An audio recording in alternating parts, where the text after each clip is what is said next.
Hello. Welcome to Monday. I like that. Welcome to Monday. This is their first experience with Monday. Hello. Please join us here.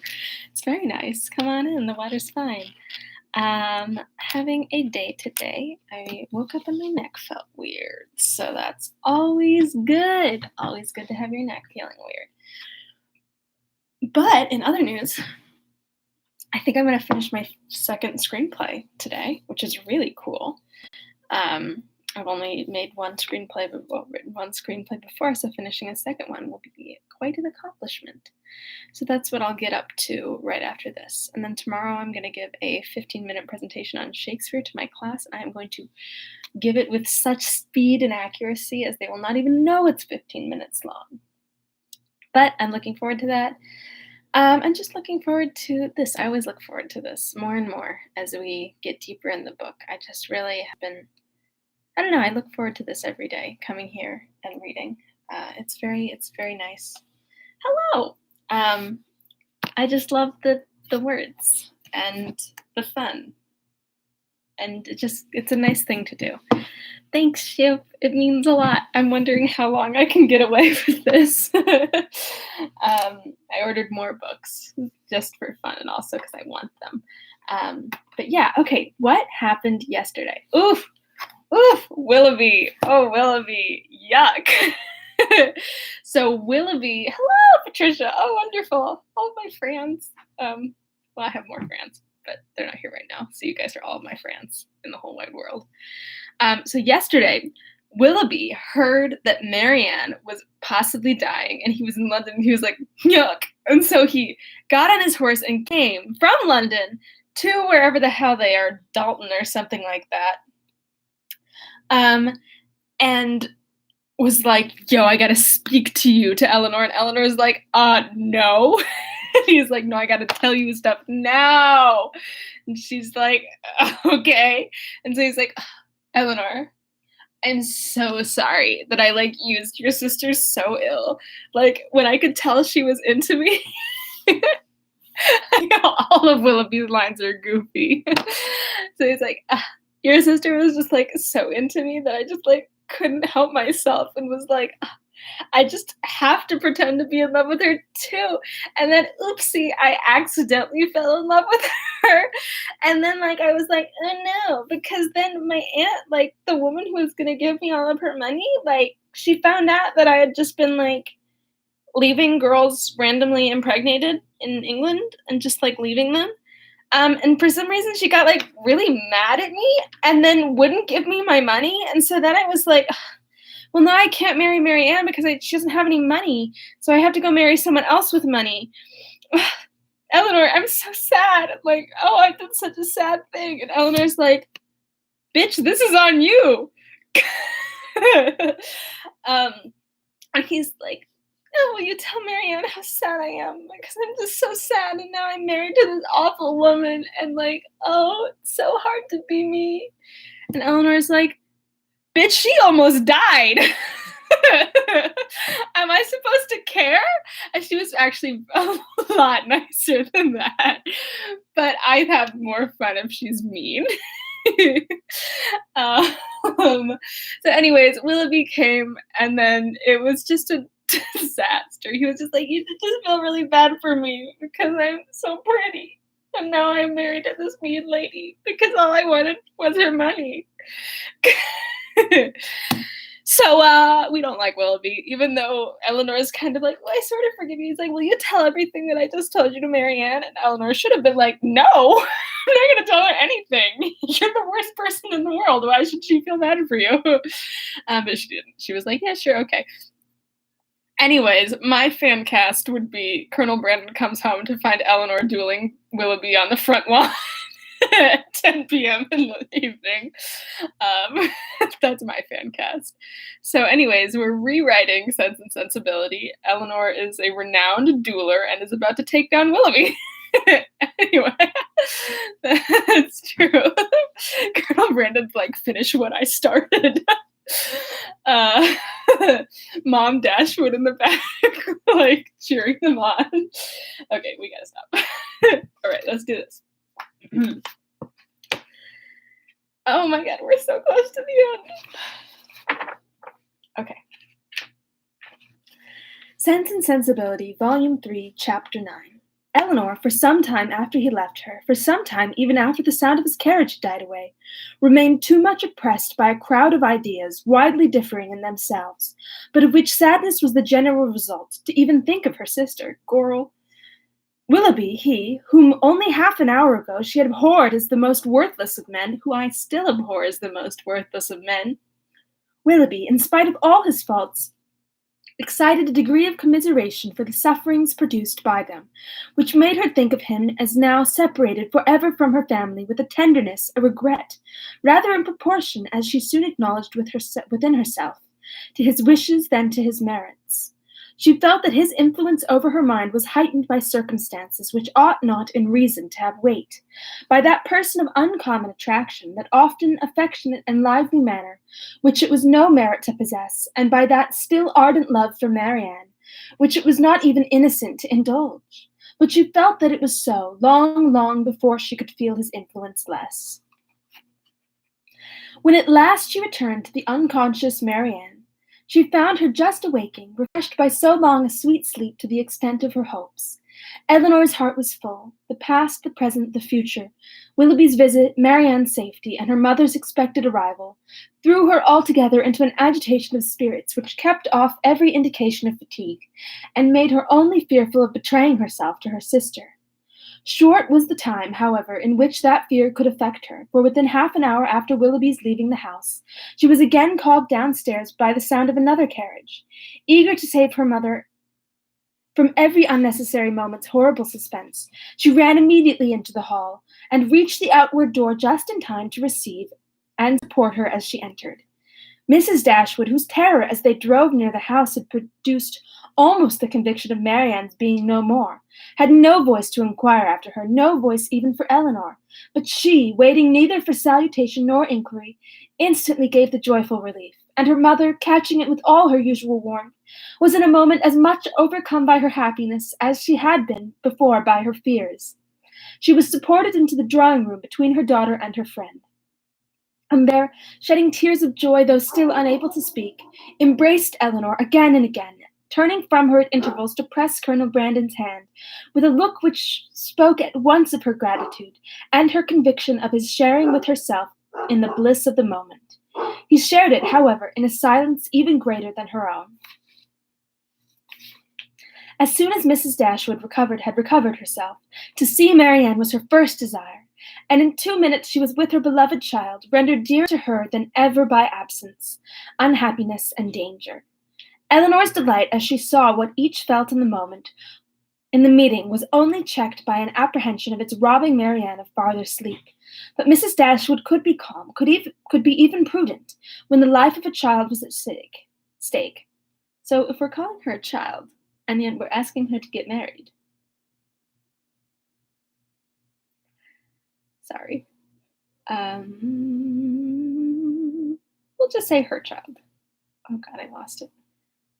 And Marianne, satisfied in knowing her mother was near her, and conscious of being too weak for conversation, submitted readily to the silence and quiet prescribed by every nurse around her. Mrs. Dashwood would sit up with her all night, and Elinor, in compliance with her mother's entreaty, went to bed. But the rest which one night entirely sleepless and many hours of the most wearying anxiety seemed to make requisite, was kept off by irritation of spirits.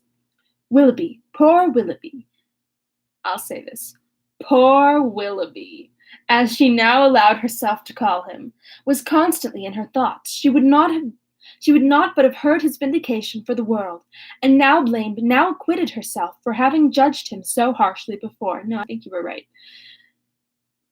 But her promise of relating it to her sister was invariably painful.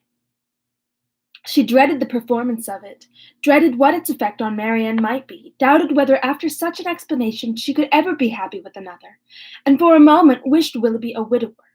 Then, remembering Colonel Brandon, reproved herself, felt that to his sufferings and his constancy far more than to his rivals, the reward of her sister was due, and wished anything rather than Mrs. Willoughby's death. Jesus. We'll beat him up as right. The shock of Colonel Brandon's errand at Barton had been much softened to Mrs. Dashwood by her own previous alarm, for so great was her uneasiness about Marianne, that she had already determined to set out for Cleveland on that very day, without waiting for any farther intelligence, and had so far settled her journey before his arrival, that the Careys were then expected every moment to fetch Margaret away, as her mother was unwilling to take her where there might be infection. Marianne continued to mend every day, and the brilliant cheerfulness of Mrs. Dashwood's looks and spirits proved her to be, as she repeatedly declared herself, one of the happiest women in the world. Elinor could not hear the declaration nor witness his proofs without sometimes wondering whether her mother ever recollected Edward. But Mrs. Dashwood, trusting to the temperate account of her own disappointment which Elinor had sent her, was led away by the exuberance of her joy to think only of what would increase it. Marianne was restored to her from a danger in which, as she now began to feel, her own mistaken judgment in encouraging the unfortunate attachment to Willoughby had contributed to place her, and in her recovery she had yet another source of joy unthought of by Elinor. It was thus imparted to her as soon as any opportunity of private conference between them occurred. "At last we are alone. My Elinor, you do not yet know all my happiness. Colonel Brandon loves Marianne. He has told me so himself." Her daughter, feeling by turns both pleased and pained, surprised and not surprised, was all silent attention. "You are never like me, dear Elinor, or I should wonder at your composure now. Had I sat down to wish for any possible good to my family, I should have fixed on Colonel Brandon's marrying one of you as the object most desirable, and I believe Marianne will be the most happy with him of the two." Elinor, there was no end quotation, but that's fine.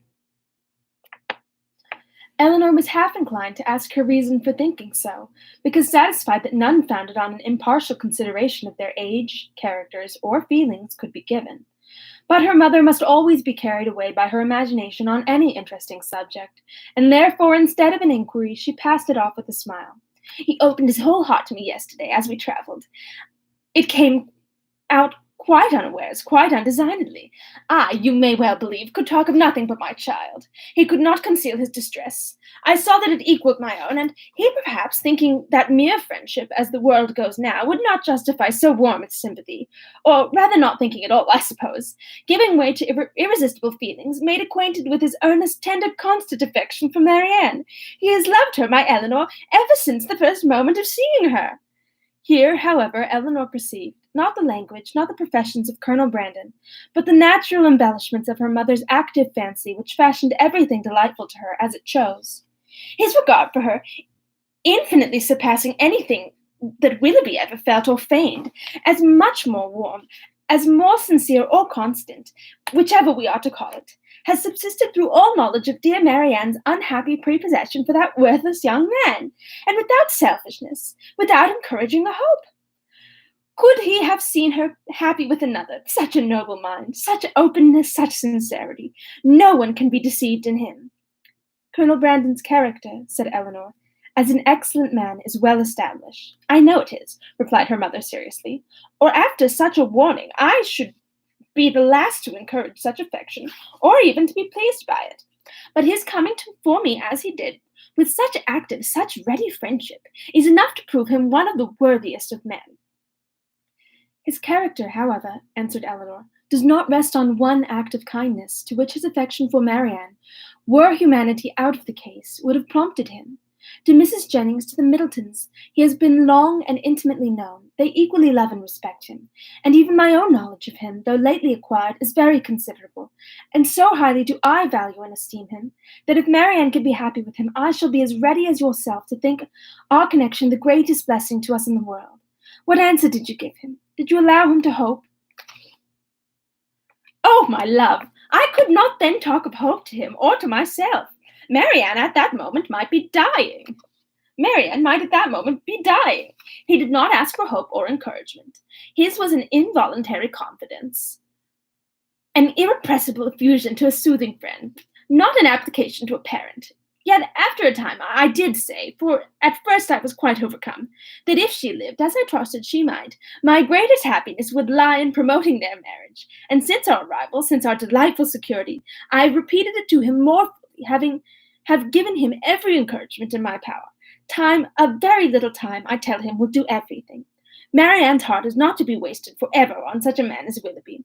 His own merits must soon secure it.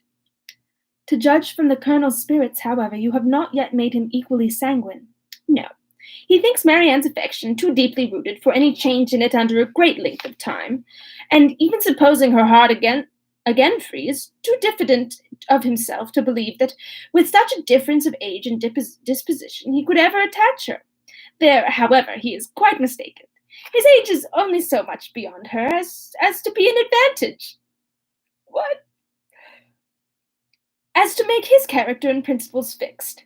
And his disposition, I am well convinced, is exactly the very one to make your sister happy, and his person, his manners too, are all in his favour. My partiality does not blind me. He certainly is not so handsome as Willoughby, but at the same time there is something much more pleasing in his countenance.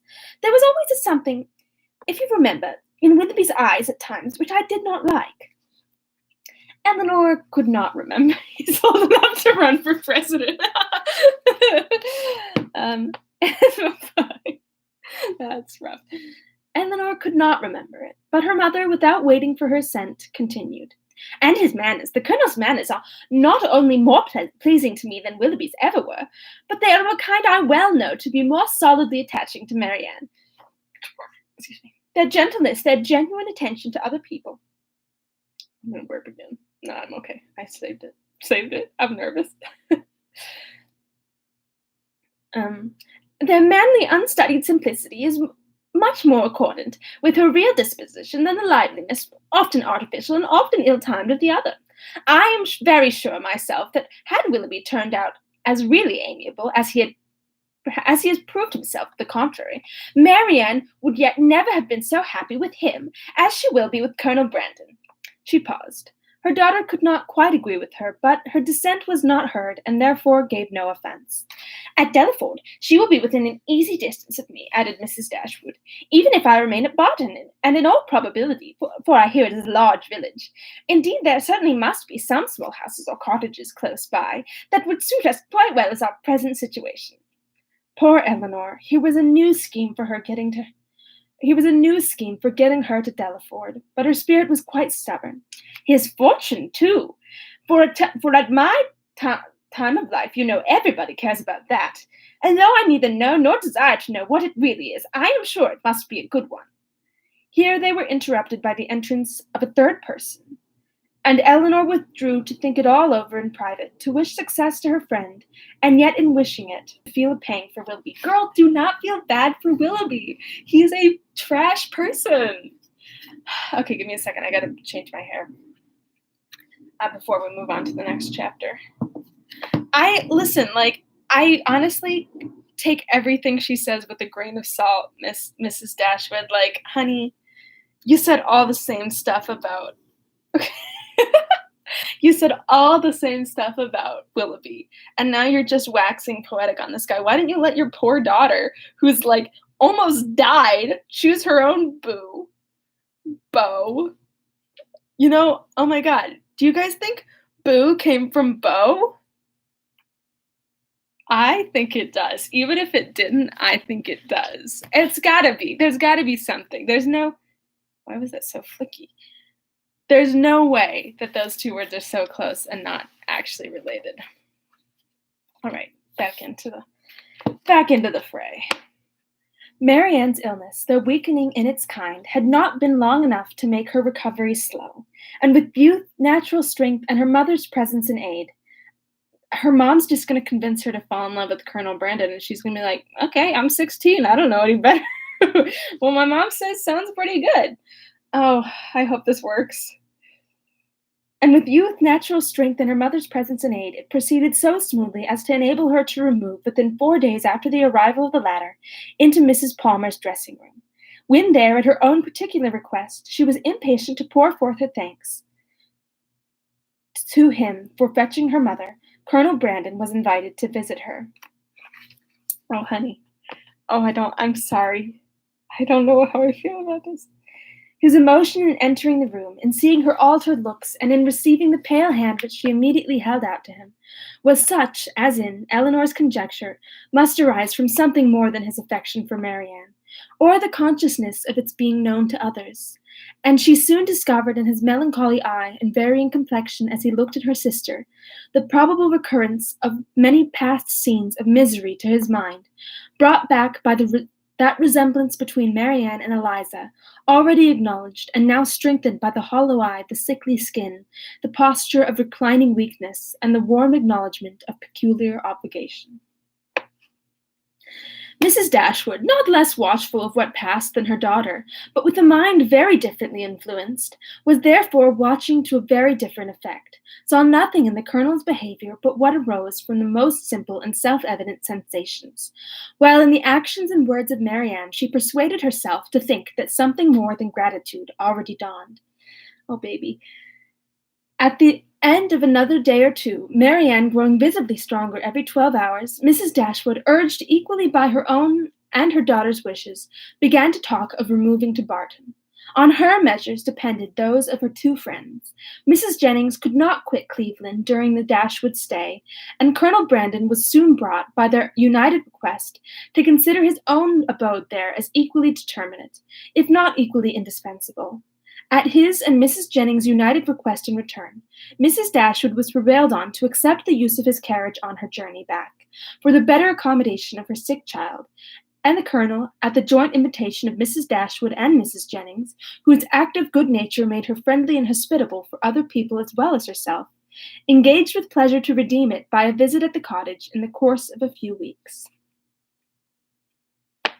The day of separation and departure arrived, and Marianne, after talking so particular and lengthened a leave of Mrs. Jennings, one so earnestly grateful, so full of respect and kind wishes as seemed due to her own heart from a secret acknowledgment of past inattention, and bidding Colonel Brandon farewell with the cordiality of a friend, was carefully assisted by him into the carriage, of which he seemed anxious that she should engross at least half. Mrs. Dashwood and Elinor then followed, and the others were left by themselves to talk of the travellers and feel their own dullness, till Mrs. Jennings was summoned to her chaise to take comfort in the gossip of her maid for the loss of her two young companions, and Colonel Brandon immediately afterwards took his solitary way to Delaford. The Dashwoods, it seems like all Marianne needed was a near-death experience to change her outlook on life. Boy. The Dashwoods were 2 days on the road, and Marianne bore her journey on both, without essential fatigue. Everything that the most zealous affection, the most solicitous care could do to render her comfortable was the office of each watchful companion, and each found their reward in her bodily ease and her calmness of spirits. To Elinor, the observation of the latter was particularly grateful. She who had seen her week after week so constantly suffering, oppressed by an anguish of the heart which she had neither courage to speak of nor fortitude to conceal, now saw with a joy which no other could equally share, an apparent composure of mind, which in being the result, as she trusted, of serious reflection, must eventually lead her to contentment and cheerfulness. As they approached Barton, indeed, and entered on scenes of which every field and every tree brought some peculiar, some painful recollection, she grew silent and thoughtful, and turning away her face from their notice, sat earnestly gazing through the window. But here Elinor could neither wonder nor blame, and when she saw, as she assisted Marianne from the carriage, that she had been crying, she saw only an emotion too natural in itself to raise anything less tender than pity, and in its unobtrusiveness entitled to praise. In the whole of her subsequent manner, she traced the direction of a mind awakened to reasonable exertion, for no sooner had they entered their common sitting-room than Marianne turned her eyes around it with a look of resolute firmness, as if determined at once to accustom herself to the sight of every object with which the remembrance of Willoughby could be connected. She said little, but every sentence aimed at cheerfulness, and though a sigh sometimes escaped her, it never passed away without the atonement of a smile. After dinner she would try her pianoforte.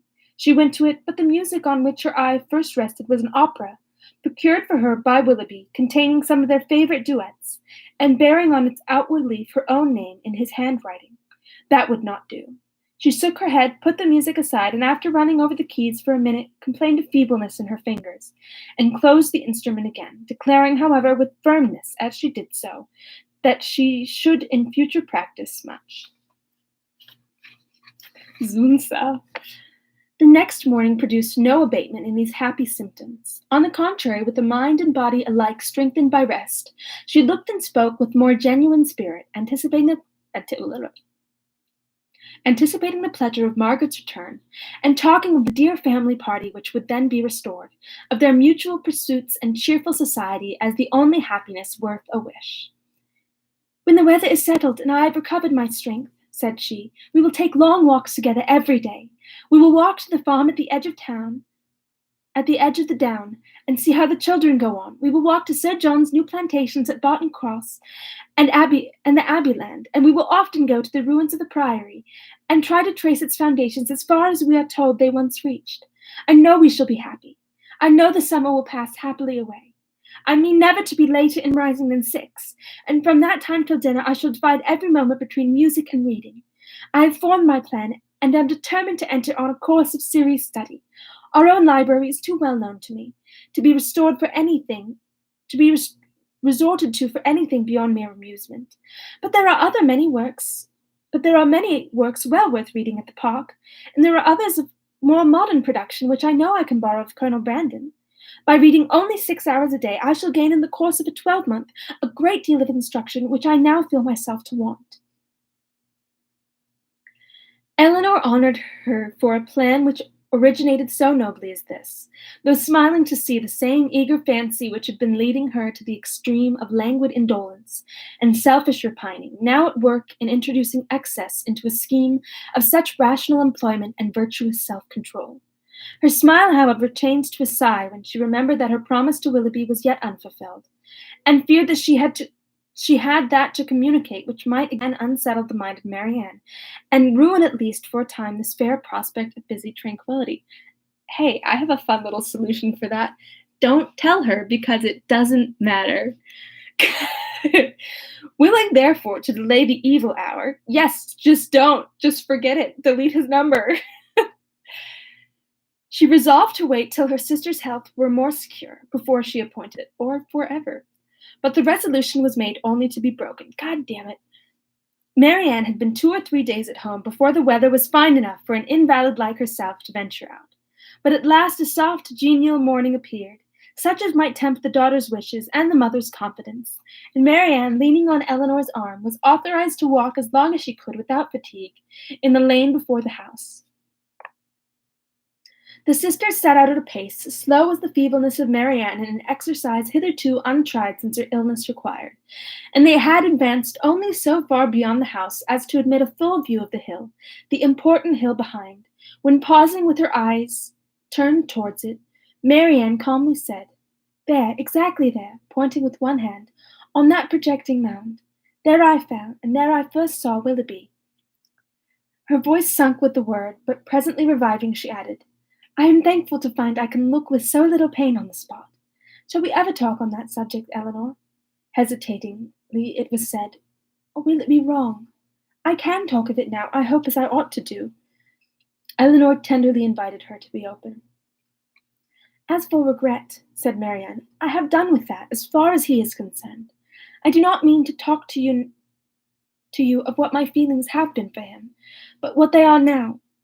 At present, if I could be satisfied on one point, if I could be allowed to think that he was not always acting a part, not always deceiving me, but above all, if I could be assured that he never was so very wicked as my fears have sometimes fancied him, since the story of that unfortunate girl—" She stopped. Eleanor joyfully reassured her words as she answered, "If you could be assured of that, you think you should be easy?" "Yes, my peace of mind is doubly involved in it. For not only is it horrible to suspect a person who has been what he has been to me, of such designs, but what must it make me appear to myself? What, in a situation like mine, but a most shamefully unguarded affection, could expose to me to—" "How then," asked her sister, "would you account for his behavior?" "I would suppose him—oh, how gladly I would suppose him only fickle, very, very fickle." Elinor said no more. She was debating within herself on the eligibility of beginning her story directly, or postponing it till Marianne were in stronger health. And they crept on for a few minutes in silence. "I am not wishing him too much good," said Marianne at last with a sigh, "when I wish his secret reflections may be no more unpleasant than my own. He will suffer enough in them." "Do you compare your conduct with his?" "No, I compare it with what ought to have been. I compare it with yours." "Our situations have borne little resemblance." "They have borne more than our conduct. Do not, my dearest Elinor, let your kindness defend what I know your judgment must censure. My illness has made me think. It has given me leisure and calmness for serious recollection. Long before I was enough recovered to talk, I was perfectly able to reflect. I considered the past. I saw in my own behavior since the beginning of our acquaintance with him last autumn nothing but a series of imprudence toward myself and a want of kindness to others. I saw that my own feelings had prepared my sufferings, and that my want of fortitude under them had almost led me to the grave. My illness, I well knew, had been entirely brought on by myself, by such negligence of my own health as I had felt even at the time to be wrong. Had I died, it would have been self-destruction. Girl! I did not know my danger till the danger was removed, but with such feelings as these reflections gave me, I wonder at my recovery. Wondered that the very eagerness of my desire to live, to have time for atonement to my God and to you all, did not kill me at once. Had I died, in what peculiar misery should I have left you, my nurse, my friend, my sister? You who had seen all the fretful selfishness of my latter days, who had known all the murmurings of my heart. How should I have lived in your remembrance? My mother too. How could you have consoled her? I cannot express my own abhorrence of myself. Whenever I looked towards the past, I saw some duty neglected or some failing indulged. Everybody seemed injured by me. The kindness, the unceasing kindness of Mrs. Jennings, I had repaid with ungrateful contempt. To the Middletons, the Palmers, the Steeles, to every common acquaintance even, I had been insolent and unjust, with a heart hardened against their merits, and a temper irritated by their very attention. To John, to Fanny, yes, even to them, little as they deserve, I had given less than their due. But you above all, above my mother, have been wronged by me. I, and only I, knew your heart and its sorrows, yet to what did it influence me? Not to any compassion that could benefit you or myself. Your example was before me, but to what avail? Was I more considerate of you and your comfort? Did I imitate your forbearance or lessen your restraints by taking any part in those offices of general complaisance or particular gratitude which you had hitherto been left to discharge alone? No, not less when I knew you to be unhappy than when I had believed you at ease. Did I turn away from every exertion of duty or friendship, scarcely allowing sorrow to exist but with me, regretting that only that heart which had deserted and wronged me, and leaving you, for whom I had professed an unbounded affection, to be miserable for my sake? Here ceased the rapid flow of her self-reproving spirit, and Eleanor, impatient to soothe, though too honest to flatter, gave her instantly that praise and support which her frankness and her contrition so well deserved. Marianne pressed her hand and replied, "Well, very good. The future must be my proof.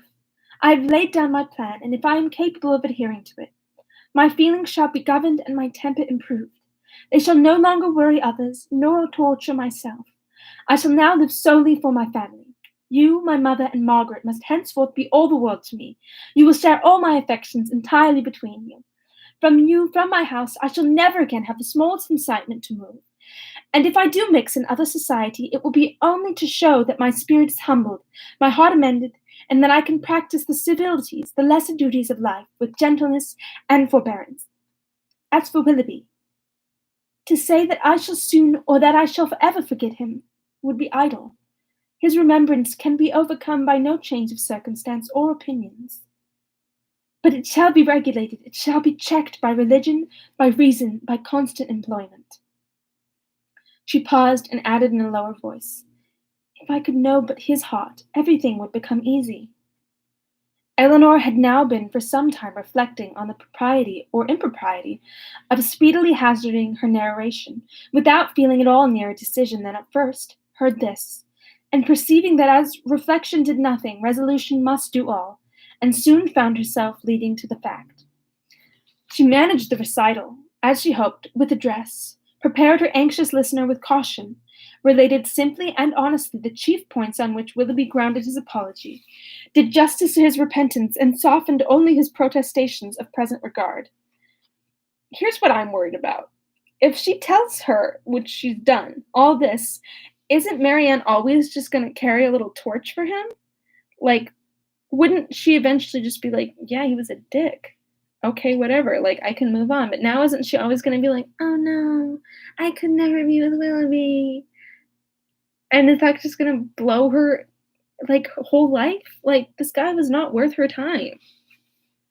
Like, say what you will, he still left some poor woman alone, impregnated and ill somewhere without a, like, backwards glance. Like, say what you will. Marianne said not a word. She trembled, her eyes were fixed on the ground, and her lips became whiter than even sickness had left them. 1,000 inquiries sprung up from her heart, but she dared not urge one. She caught every syllable with panting eagerness. Her hand, unknowingly to herself, closely pressed her sister's, and tears covered her cheeks. God damn it. Elinor, dreading her being tired, led her towards home, until they reached the door of the cottage, easily conjecturing what her curiosity must be, though no question was suffered to speak it, talked of nothing but Willoughby, and their conversation together, and was carefully minute in every particular of speech and look, where minuteness could be safely indulged. As soon as they entered the house, Marianne, with a kiss of gratitude, and these 2 words just articulate through her tears, "Tell Mamma," withdrew from her sister and walked slowly upstairs. No! Eleanor would not attempt to disturb a solitude so reasonable as what she now sought, and with a mind anxiously prearranging its result, and a resolution of reviving the subject again, should Marianne fail to do it, she returned to the parlor to fulfill her parting injunction.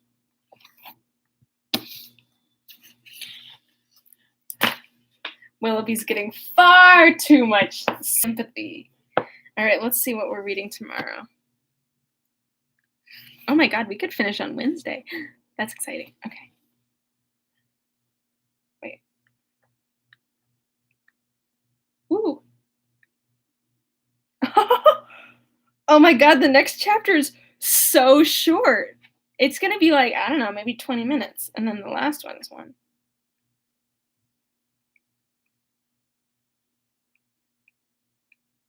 Oh, yeah, we're gonna finish on Wednesday. How no one is in love with anyone right now.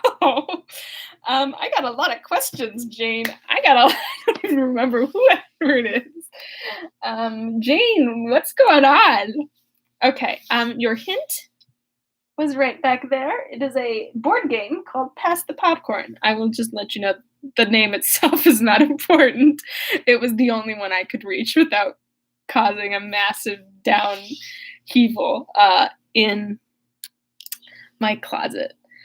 You guys are still, I know that you're going to be upset with me when you find out what it is, because my hints have not been that good. But yeah, each are justified. Each are justified. It is Jumanji. You're right. We are reading Jumanji. Okay. I'm going to log off. This has been wonderful as usual. I really look forward to seeing how Jane Austen is possibly going to wrap this up in 4 chapters. Maybe we're missing volume 4. I don't know, y'all. Okay.